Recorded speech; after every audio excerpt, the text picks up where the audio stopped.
سلامونه او ښې پیرزوینې درنو لیدونکو هیرالمند چې تاسو ټول به روغ جوړ خوشحاله و آباد اوسئ. مزاج حقیار چې نور له تاسو شعرونه اورېدلي دي زموږ په اړه باندې او ډېرو ملګرو غوښتنه کوله چې حقیار صاحب ډېر وخت وشو چې شعر یې نه دی لیکلی. په ماښامي چې زه د کلي په یو برخه تېرېدم سړی مې وکات، همدلته مې په منډه منډه کېنولی دی او بس څو شعرونه تېر. حقیار صاحب اورېدونکو ته لیدونکو ته څه وایي؟ داسې لږ راوړاندې شي چې مایک ته هم لږ نږدې شي، څه به وایي وله؟ پردیس صاحب مننه، ما یو دوه نوي شعرونه جوړ کړي دي چې ابا د اورېدونکو غوږونو ته ور واورم او تا ته به یې واورم. یو دی چې عنوان یې دی چې رشوت دی، ځکه چې د اوس وخت داسې حکومت دی چې سوچه رشوت دی. زه به درته ووایم حکومت پسې بد هم ښه نه خو وایي چې څنګ کې څه اوس د هماغه کس صفت دی او رشوت دی. وایي چې څنګ کې څه اوس د هماغه کس صفت دی او رشوت دی او ملک کو کماندان دی او په دغه لار روان دی. پردیس صاحب وایي ملک کو کماندان دی او په دغه لار روان دی او چې لاس له یې څه ورشي په همدغه کې سوکت دی او رشوت دی. او وایي غریبه لرې کېږه او د څنګ نه مې تښتېږه او رموز باندې پوهېږه.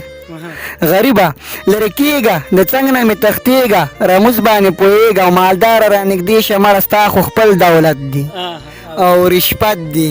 او یو نوی ګوند جوړومه غریب ته لرې کومه مالدار را داخلومه.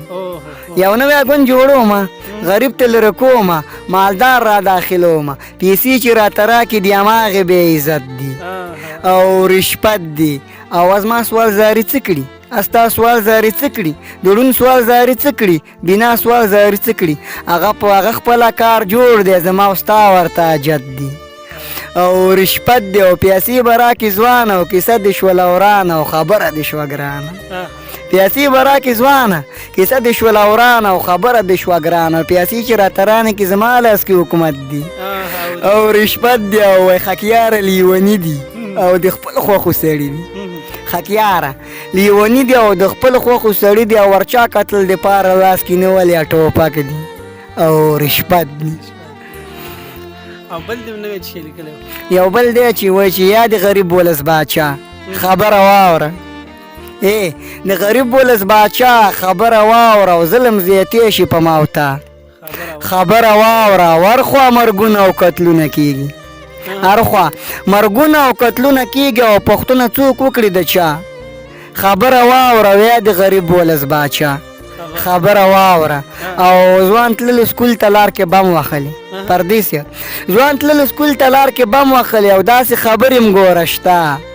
خبره واوره او یا د غریب ولس باچا خبره واوره. او د کونډو او بورو امتحان ته اخلي، د کونډو او بورو امتحان ته اخلي. اوس په هر کور کې یتیم شته.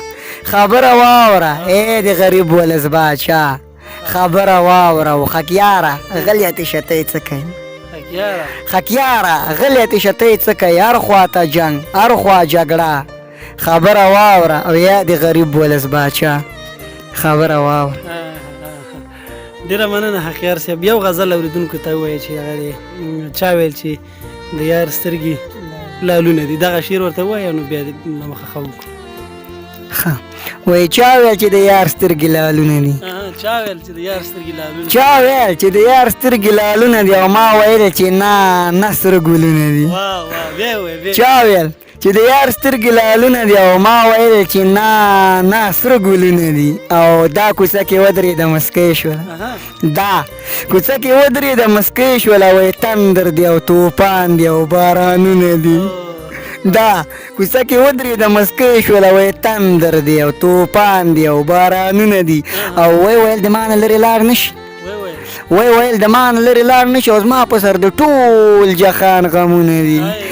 او څنګ ته را نږدې شه یو خبره کوم، وایي څنګ ته را نږدې شه یو خبره کوم تا ته یې ویم مین زړګیالونه دي. وایي لکه چې تم لیونی شوی، وایي لکه چې تم لیونی شوی هر محفل کې شعر او غزلونه دي.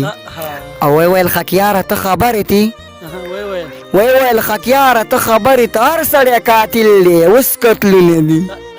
ویل خکیاره ته خبرې تی هر سړی قاتل دی اوس قتلونه دي. مننه.